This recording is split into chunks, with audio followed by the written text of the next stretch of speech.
5억이라는 거절하기엔 너무 큰 액수를 제시하며 길 안내를 부탁한 헬 박사의 제안에 고난의 연속이었던 백룸에서의 모험을 아주 잠깐 망각하고 다시 백룸으로 들어온 밀리. 다행히 금방 수영장 백룸으로 통하는 입구를 찾으며 무난하게 탐사가 진행되는 듯 했지만 얼마 지나지 않아 탐사팀 전체가 뿔뿔이 흩어지는 최악의 상황을 맞이하는데요. 그나마 다행스럽게도 밀리는 요원 한 명과 같은 공간으로 노클리핑 되긴 했지만 두 사람이 도착한 곳은 밀리는 물론 요원조차도 처음 보는 공간. 네, 또 다른 백룸인 듯 보였답니다. 당황한 건 요원도 마찬가지였지만 특히 밀리는 극심한 자기감에 빠졌는데 또 다른 장소로 노클리핑 되고 나니 그제서야 과거의 추억이 떠올랐기 때문. 하지만 그렇다고 무섭게 혼자 있을 수는 없었기에 무거운 발걸음으로 요원을 따라 나섰는데요.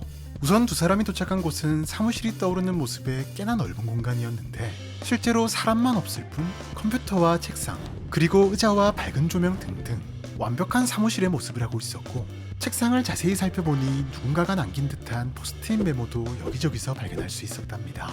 설마 백룸이 아닌가? 라는 생각도 잠시. 사무실 밖은 다소 분위기가 달랐는데 책상과 의자가 가득했던 안과 달리 기둥 말고는 아무런 장애물도 없는 넓고 텅 빈 복도가 길게 이어져 있었으며 조명이 있어야 할 자리가 듬성듬성 비어져 있는 탓에 전체적으로 어두컴컴한 것이 누가 봐도 백룸이었는데요. 다만 지금까지의 백룸과는 분명한 차이점을 보이는 한 가지 특이점이 있었는데 바로 일정 구간마다 밖을 비추는 창문이 길게 이어져 있었다는 것. 물론 끊임없이 내리는 비 말고는 딱히 뭔가가 보이지 않았던 것은 물론 창문을 열거나 심지어 깨는 것조차도 불가능했지만 말이죠. 하지만 어느새 새로운 공간에 적응한 두 사람은 천천히 탐사를 이어나가며 소소한 성과를 얻기도 했는데 처음 봤던 사무실 같은 공간이 군데군데 다양한 크기로 존재한다는 사실과 아주 우연히도 열리는 창문을 발견했다는 점이었는데요. 물론 창문을 연 상태에서도 밖은 아무것도 보이지 않았지만 꽉 틀어막힌 공간이 아닌 밖과 어떤 형태로든 연결되어 있다는 사실은 지친 마음에 조금이나마 힘이 되고 있었답니다. 하지만 불행은 소리 없이 두 사람을 찾아왔으니 한참을 앞서가던 밀리를 쫓던 와중 무엇을 본 것인지 갑자기 사색이 되어버린 잭슨 요원. 그의 앞에는 밀리가 쭈그리고 앉아 무언가를 살피고 있었는데 자세히 보니 그것은 다름 아닌 회색 빛의 물웅덩이였는데요. 네, 잭슨은 직감적으로 느낄 수 있었답니다. 동료였던 타이슨 실종의 원인이자 자신 역시 죽음 직전까지 몰고 갔던 괴물 덜러라는 사실을 말이죠. 죽음의 공포를 느꼈던 그때의 기억 탓인지 잭슨은 두 다리가 돌덩이라도 된 듯 꼼짝도 할 수 없었고 목소리도 제대로 나오지 않았지만 어떻게든 밀리를 구해야 한다는 생각에 겨우겨우 멈추라며 소리친 잭슨. 다행히 그의 외침에 뒤를 돌아본 밀리였지만 그 순간 잭슨은 물속에서 스물스물 나오고 있는 덜러의 손을 발견한답니다. 그는 자신도 충분히 무서웠지만 재단의 요원도 아닌 밀리가 자신들의 부족함 때문에 백룸에 오게 되었다는 사실이 떠올랐고 어떻게든 그녀를 구해야 한다는 생각은 굳어버린 다리를 기적처럼 움직이게 만들었는데요.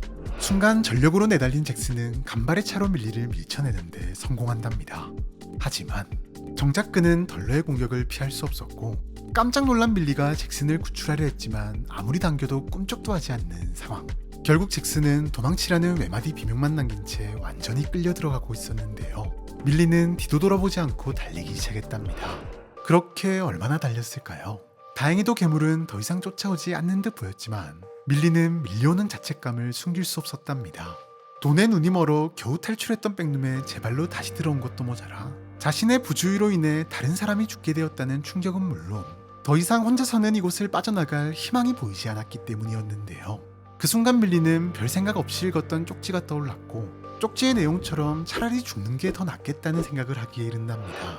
천천히 발걸음을 옮긴 밀리는 이내 잭슨이 표시해둔 창문을 발견할 수 있었고 결심한 듯 창문을 열고는 아주 덤덤하게 올라섰는데요. 밖은 여전히 비 말고는 아무것도 보이지 않았지만 더 이상 밀리에게 그건 중요한 게 아니었고 그저 두 눈을 질끈 감고는 그대로 밖을 향해 뛰어내렸으니 과연 밀리는 어떤 운명을 맞이하게 될까요?